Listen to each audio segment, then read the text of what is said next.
Naturally straight hair with cornstarch. Learn today how to make your hair naturally straight and flowing, using our well-known cornstarch. This heatless straightening process really works. And the only thing we'll need for this recipe is the cornstarch along with some water at room temperature. So stay here until the end so you don't miss anything. Before I teach you this recipe, tell me below from which city you are watching this video. I'll send you a special hug. Let's start by putting 2 cups of water in a container. Then add 2 teaspoons of cornstarch. After that, mix very well until the cornstarch is completely dissolved. Now take the mixture to a bain-marie. Keep stirring until it thickens. Guys, this straightening process is great for those who are tired of using chemical products on their hair. Not to mention that it will not harm your scalp. When the mixture is at this consistency, it is ready. The next step is to let it cool down before applying it to the hair.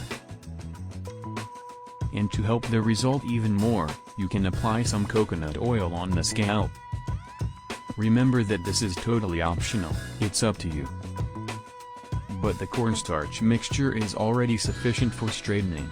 Coconut oil or almond oil is best if you have very dry hair.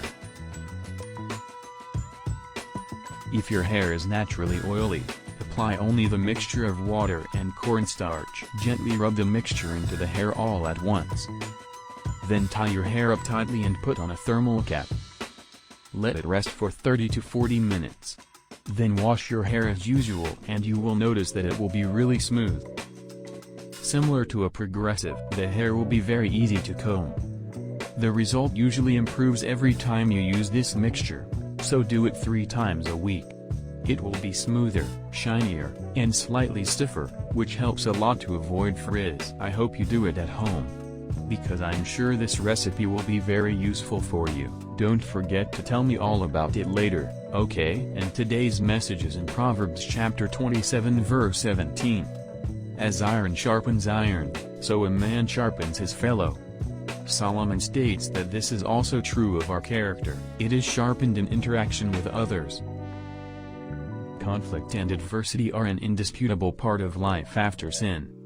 Solomon speaks that the purpose of adversity and conflict is to remove our edges and flaws from our character. Instead of letting the diversity of conflicts discourage you, think about the benefits and opportunities they bring. A kiss and until the next video. Bye bye.